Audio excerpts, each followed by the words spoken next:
Hello అందరికీ నమస్తే. నా పేరు అశోక్ కుమార్. నేను ఈరోజు ఒక డాక్టర్ని ఇంటర్వ్యూ చేయబోతున్నాను.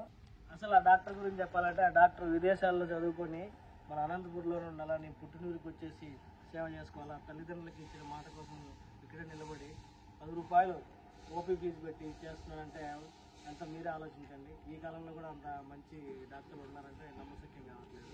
ఈరోజు ఆ డాక్టర్ని ఎలాగైనా ఇంటర్వ్యూ తీసుకోవాలని చెప్పేసి నేను కూడా వెయిట్ చేస్తున్నాను. అది ఫిజియోథెరపీ డాక్టర్. ఆ డాక్టర్ని ఈరోజు మనం కలవబోతున్నాము. 10 రూపాయలు ఓపీ డాక్టర్ని లోపలికి వెళ్ళి కలుద్దామండి. ఒకసారి మీరు రండి.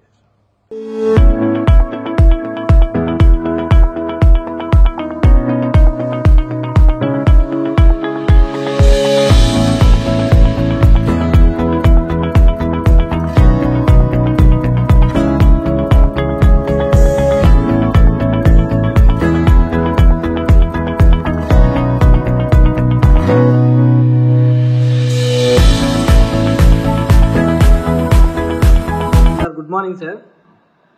నా పేరు అశోక్. నేను యూట్యూబ్ ఛానల్ నుంచి వస్తున్నాను సార్. మీ గురించి 10 రూపాయల డాక్టర్ అని చెప్పేసి బయట అనుకుంటుంటే ఒకసారి చూద్దాం అనేసి వచ్చాను సార్. అసలు ఇది నిజమా కాదా, సాధ్యం అవుతుందా లేదా అనేసి అనుకున్నాను సార్. ఒకసారి మిమ్మల్ని కలిస్తే తెలుస్తుంది కలిసి వచ్చాను. Thank you for accepting me sir. Sir అసలు 10 రూపాయలకు ఓపీ పెట్టాలని ఎందుకు అనుకున్నారు సార్? Very good morning. నా పేరు డాక్టర్ కోనంకి శ్రీధర్. శ్రీలక్ష్మి ఎముకల నరాల ఫిజియోథెరపీ మెడికల్ రిహాబిలిటేషన్ సెంటర్ మా సంస్థ. దీన్ని స్థాపించి 3 నెలలు అయిపోయి ఇప్పుడు 4వ నెలలో ఉంది. అనంతపురం జిల్లాలో మొట్టమొదట 2002లో గవర్నమెంట్ సీట్ పొంది అనంతపురంలో ఫస్ట్ కాలేజీ గవర్నమెంట్ మెడికల్ కాలేజీకి అనుబంధ సంస్థ అయినటువంటి కస్తూరి ఫిజియోథెరపీ మెడికల్ కాలేజీలో మొట్టమొదట స్టూడెంట్ని నేనే, మొట్టమొదట పాస్ అవుట్ స్టూడెంట్ని కూడా నేనే ఆఫ్టర్ 5 ఇయర్స్ తర్వాత. సో ఇక్కడ అయిపోయిన తర్వాత హైదరాబాద్ ఉస్మానియాలో హౌస్ సర్జన్ చేయడము, అక్కడ అయిపోయిన తర్వాత ఎగ్జామ్స్ రాసి ఫారిన్ న్యూజిలాండ్కి వెళ్ళడము, అక్కడే మాస్టర్ ఆఫ్ డిగ్రీస్ కావచ్చు, పోస్ట్ గ్రాడ్యుయేషన్ కావచ్చు, అక్కడే చదువుకోవడము, అక్కడే గ్రీన్ కార్డ్ తీసుకోవడము, అక్కడే 10 సంవత్సరాల పాటు ఉండడము. సో ఓన్లీ మా ఫాదర్ కోసము, మా తల్లిదండ్రుల కోసం ఇండియాకి రావడము. సో ఇక్కడే ఈ సంస్థను స్టార్ట్ చేయడం జరిగింది. అంటే 10 రూపాయలకే పెడుతున్నారు. ఇప్పుడు కాలంలో 10 రూపాయల ఓపీ అనేది చాలా రేర్ కదా సార్. అది చాలా మంది ఇలా అని కూడా అనుకుంటున్నారు. దానికి మీరేమంటారు సార్? గ్రాప్ చేస్తున్నారు, జనాల్ని అటెన్షన్ చేస్తున్నారు అనుకుంటున్నారు. దానికి మీరేమంటారు సార్? ఒకటి, నాకంటే ఇక్కడ పెద్ద పేషెంట్ ఎవరు లేరు, నన్ను మించిన పెద్ద పేషెంట్ కూడా ఎవరు లేరు. ఎందుకంటే 2017 డిసెంబర్లో నేను మా తండ్రి గారు ఇండియాకు వచ్చిన తర్వాత నేను మా తండ్రి గారు బండి మీద పోతూ ఉంటే మా తండ్రి గారి స్నేహితుడిని మధ్యలో కూర్చోబెట్టుకొని ఇదే అనంతపురంలో టీవీ టవర్ రోడ్డు దగ్గర పంగల్ రోడ్లో మేము ముందుకు వెళ్ళిన తర్వాత ఒక చిన్న కుక్కపిల్ల రావడము, నేను హెల్మెట్ పెట్టుకున్నాను. మా వెనకల మా తండ్రి గారి స్నేహితులకు ఆరోగ్యం బాగాలేదు అంటే ముగ్గురం వెళ్తున్నాం, నేను బైక్ రైడింగ్ చేస్తున్నాను. కుక్కపిల్ల వచ్చిన తర్వాత పప్పి రాగానే నేను బ్రేక్ వేసి కాలు కింద పెట్టాను. నా మోకాలు చిప్ప 12 ముక్కలు అయిపోయింది. ఈ రోజు కూడా నా మోకాల మీద 26 కుట్లు ఉంటాయి. 10 నెలల వరకు నేను నడి రోడ్లో కూర్చొని ఆ రోజు అంబులెన్స్ కోసం ఎదురు చూస్తే ఒక అంబులెన్స్ రాలేదు. ఇదే అనంతపురంలో కొంతమంది రోడ్లో పోయేవాళ్ళు సెల్ ఫోన్తో ఫోటోలు తీసుకుంటూ పోయారు. ఆ రోజు నేను నిర్ణయం తీసుకున్నాను, నేను గిన నడవగలిగితే ఇదే అనంతపురంలోనే సెటిల్ అయిపోతాను. ఎందుకంటే నేను పుట్టి పెరిగినటువంటి గడ్డ ఇక్కడే, నేను చదువుకునే శ్రీ విద్యానికేతన్ స్కూలు, అదేవిధంగా ఇంటర్మీడియట్ చదువుకునేది బాపూజీ జూనియర్ కాలేజ్ బైపీసీ, నేను మెడికల్ గ్రాడ్యుయేషన్ ఫిజియోథెరపీగా చేసిండేది కూడా ఇక్కడే. సో అందుకు అనంతపురం ఈ జిల్లాలో నేను ఏదైనా చేయగలను అని దేవుడు నాకు కాలభైరవుని రూపంలో, అదొకటి.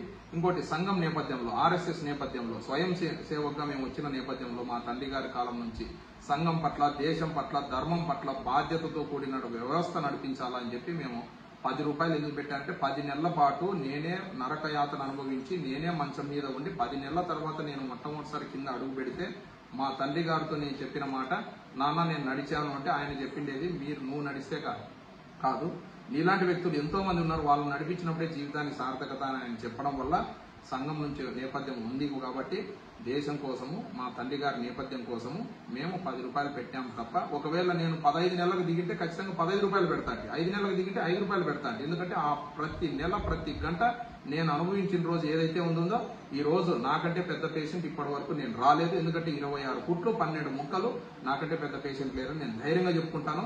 అందుకే నేనే ఒక పేషెంట్, నేనే ఒక doctor. Okay sir, thank you so much sir. Sir అసలు మీ ధైర్యానికి చాలా థ్యాంక్ యూ సార్. ఎందుకంటే ఒక మనిషి కోలుకున్న తర్వాత మళ్ళీ నాకులాగా కాకుండా వేరే వాళ్ళు ఇలా బాధపడకూడదు అనేసి మీరు తీసుకున్న నిర్ణయం చాలా గ్రేట్ సార్. ఇది ఇలాగే కొనసాగుతుంది సార్? ఎన్జిఓ లాగే ఏమన్నా ఫ్యూచర్ లో ప్లాన్ ఏమన్నా ఉందా సార్? ఎన్జిఓ పెట్టాల్సిన అవసరం మాకు లేదు. మాది ట్రస్ట్ కాదు, దాతలు కాదు, చండాలు లేవు, హుండీలు లేవు, ఇంకో ఆర్గనైజేషన్ కాదు, ఇంకో ఆర్గనైజేషన్ మేము కొలాబరేషన్ లేదు, ఏమీ లేదు. ఎందుకంటే నేను మా సొంత తమ్ముడే, is also software engineer, is BTech MTech PhD and working in IBM senior software engineer. So నేను ఒక ఎన్ఆర్ఐని, నాకు వ్యవసాయ పొలం ఉంది. ఈ రోజు కూడా వ్యవసాయానికి పోతాను. మా పెద్దలు పూర్వీకులు ఇచ్చినటువంటి ఆస్తి భూమి నాకుంది. నాకు 3 మాత్రమే తెలుసు. 1 ప్రాక్టీస్ పని, 2 పొలం పని, 3వది మా పార్టీ పని. అంటే భారతీయ జనతా పార్టీలో మేము 40 సంవత్సరాల నుంచి ఉన్నాము. ప్రస్తుతం నేను భారతీయ జనతా పార్టీలో జిల్లా ప్రధాన కార్యదర్శి ఉన్నాము. ఈ ప్రాక్టీస్ అనేది నేను చదువుకున్నాను కాబట్టి, నా వల్ల ప్రజలకు ఉపయోగపడాలి కాబట్టి నేను చేస్తున్నాను తప్ప ఇదేదో ఇంకో దానికో కాదు. మాకు చందాలు అవసరం లేదు. మేమే క్లియర్ గా చెప్తున్నాము. మాది ట్రస్ట్ కాదు, దాతలు కాదు. ఇది ఎప్పుడు మా సొంత బిల్డింగ్, మా సొంత ఆస్తి కాబట్టి మేము ఇంకోటి మీద ఆధారపడాల్సిన అవసరం లేదు. డిపెండ్ అవ్వాల్సిన అంత కొంటే కూడా లేదు సార్. క్లినిక్ చూసి చిన్నగా ఉంది, పేషెంట్లు మాత్రం చాలా ఎక్కువ మంది ఉన్నారు సార్. ఫ్యూచర్ లో మంచి మల్టీ స్పెషాలిటీ అయ్యే ఛాన్స్ ఏమైనా ఉన్నాయేమో అనుకుంటారు. దానికి ఏమంటారు సార్ మీరు? కరప్ట్ అనేది ఎప్పుడైతాము, జనరల్ గా కరప్ట్ అనేది దాని మీద ఆశ ఉన్నప్పుడు. నిజంగా ఇక్కడ ఇచ్చేదానికంటే ఒక ఎన్ఆర్ఐకి నేను ఫారిన్ పోతే సంవత్సరానికి ₹1 నేనే సంపాదించుకుంటాను. ఎందుకంటే చాలా మంది ఇక్కడ ఉన్న వాళ్ళు బయట దేశాలకు పోయి సంపాదించుకోవాలి, డాలర్ చూడాలి అంటారు. 22 ఏళ్ల వయసులో నా జీతం 6 లక్షలు, సంవత్సరానికి 70 లక్షలు. ఆఫ్టర్ ట్యాక్స్ పోయిన తర్వాత నాకు చేతికి 6 వచ్చేది. అంటే 2002లో 2007లో నా జీతమే 6 లక్షలు ఉన్నప్పుడు ఈ రోజు నేను అక్కడ ఉంటే ₹1 వచ్చేది కదా లీగల్ గానే. మరి దాంతో పోలిస్తే ఇక్కడ అంతకంటే ఏముంది? ఇక్కడ అదే వదులుకొని వచ్చిన వాడిని ఇక్కడ అంతకంటే ఇస్తారా? ఇవ్వరు కదా. ఇక్కడ డబ్బు కాదు, డాలర్ కాదు, మానవత్వము, మనిషి. మా తండ్రి గారు ఎప్పుడు చెప్పే మాట నేను మీతో కూడా చెప్తున్నాను. మనం మనుషులకు పుట్టినామా, డబ్బులు పుట్టినామా? మనుషులు పుట్టింటే మానవత్వం ఉంటుంది. మనుషులకే పుట్టాము. అందుకే ఓపెన్ గా చెప్తాను. అందుకే సంఘం నేపథ్యంలో వచ్చినాం కాబట్టి ఓపెన్ గా చెప్తున్నాము. నేను ఈ రోజు కూడా ల్యాబ్ కావచ్చు, ఎక్స్రే కావచ్చు, సిటీ స్కాన్ కావచ్చు, ఎంఆర్ఐస్ కావచ్చు, నేను ఇవన్నీ కూడా గవర్నమెంట్ హాస్పిటల్ కే తప్ప బయటికి ఎక్కడ కూడా రాయము సార్. ఇప్పుడు ఒకవేళ మీరు క్లినిక్, ఈ హాస్పిటల్ అవన్నీ లేకపోతే మీరు ఏం చేస్తారు సార్? నేను ఆల్రెడీ ముందే చెప్పాను. నేను ఒక రైతు బిడ్డను. స్వయంగా వ్యవసాయ ఆధారిత కుటుంబం. ఆ రోజు కానీ ఈ రోజు కానీ, ఈ రోజు కూడా నాకు వ్యవసాయ పొలం ఉంది. మంచి ఎర్రనేల భూములు, పూర్వీకులు సంపాదించిన ఆస్తి. ఏదో ఒక రాత్రిలో 2 రాత్రులకు వచ్చినోడిని కాదు, తరాల నుంచి వచ్చినోడిని. ఈ రోజు కూడా తోటకి వెళ్తాము, వ్యవసాయ క్షేత్రంలో ఉంటాము. ఎక్కడ టైం అయితే కూలోళ్ళు రాని పక్షంలో, పని వాళ్ళు రాని పక్షంలో నేనే పార తీసుకుంటాను, నా పని నేను చేసుకుంటాను. ఎందుకంటే రైతు బిడ్డను, నేను రైతు కష్టం చేసిన వాడిని. చదువుకున్న తర్వాత డాక్టర్ అయ్యాను తప్ప పుట్టుకతో నేను రైతు కుటుంబంలో పుట్టాను. నా చేతుల్లో ఈ రోజు కూడా కాయలు కాసింటాయి. ఎందుకంటే ఆ కష్టం విలువ తెలుసు, ఆ రూపాయి విలువ తెలుసు, నాకు తెలుసు. కాబట్టే ఈ రోజు ఇక్కడికి వచ్చే వాళ్ళు ఇబ్బంది పడకూడదు. ఎందుకంటే బస్సులకి ₹1 లేదు అంటే ఈ రోజు కూడా కండక్టర్ తినిపిస్తాడు. రైల్వే స్టేషన్లోకి ₹1 లేదన్నా కూడా టికెట్ ఇవ్వడు. ఇక్కడ ₹10 అనేది ఏంటంటే 10 నెలలు నేను అనుభవించినాను అని చెప్పి ఇబ్బంది పడకూడదని చెప్పి ₹10 పెట్టాము. అది కూడా తెల్లకాడుదారులకు తప్ప ఇంకో లాభమో ఇంకోటో అని మేము అనుకోలేదు. మన హాస్పిటల్ మొబైల్ అలో లేకపోవడానికి మీకు కారణం ఏమంటారు సార్? భయం అంటారా, లేదంటే రికార్డ్ చేస్తారని ఏమన్నా అనుకుంటారా సార్ మీరు? ముందుగా మీరు ఆలోచన చేయాల్సిందేది, సంఘం నేపథ్యం నుంచి వచ్చి స్వయం సేవకి ఎప్పుడు భయం ఉండదు. ఎందుకంటే we don't care, first point. రెండోది, వీ కేర్ ఓన్లీ పేషెంట్స్. ఇంకోటి, రికార్డు చేయడానికి వైద్యం అనేది ఏది? తల్లి పురుడు పోసుకుంటే జనరల్ గా మన సంప్రదాయంలో, మన భారతదేశంలో ఆది కాలం నుంచి, వేద కాలం నుంచి, పుణ్యకాలం నుంచి, పురుషకాలం నుంచి మన పెద్దలు రంగరించి మేళవించి మనకి ఏదైతే ఇచ్చారో అదే భారతీయత, అదే సంస్కృతి. తల్లి పురుడు పోసుకునేది బయట ఎవరో చూస్తారా? లేదు సార్. అక్క పురుడు పోసుకునేది చూస్తారా? లేదు సార్. తల్లికి చెల్లికి ట్రీట్మెంట్ ఇచ్చేది చూస్తారా? లేదు సార్. వైద్యం నారాయణో హరి అంటాం. అవును సార్. మరి ఈ రోజు సెల్ ఫోన్ వచ్చిన తర్వాత, సెల్ ఫోన్ మంచి ఉంది, చెడు ఉంది. ఈ రోజు అనేక మంది సాఫ్ట్వేర్ ఇంజనీర్స్ అవ్వచ్చు, సెల్ ఫోన్ వాడడం వల్ల ఈ రోజు సర్వైకల్ స్పాండిలోసిస్, లంబార్ స్పాండిలోసిస్ వచ్చి సెల్ మీద డైరెక్ట్ వచ్చేది వాళ్ళు చెప్తున్నారు. సో సెల్ ఫోన్ పెట్టడం వల్ల ఏమైతుందంటే, ఒకటి పేషెంట్ కు అందాల్సిన ట్రీట్మెంట్ అందదు. ఎందుకు అందదు అంటే కొన్ని మెషినరీస్ ఉంటాయి. ఫర్ ఎగ్జాంపుల్ అల్ట్రాసౌండ్ ఉంటుంది, ఆ వేవ్స్ లోపలికి వెళ్ళాం. సాఫ్ట్వేర్ డయాగ్రామ్ ఉంటుంది, ఆ వేవ్స్ లోపలికి వెళ్ళాం. దానివల్ల రిజల్ట్ అనేది స్లోగా మేము ఆశించినంత రాదు. ఒకటి, పేషెంట్ కు సెల్ ఫోన్ వల్ల ఉపయోగం లేదు. 2, మా వైద్య పరిభాషలో cell phone should be avoided అని మేమే చెప్తుంటాం.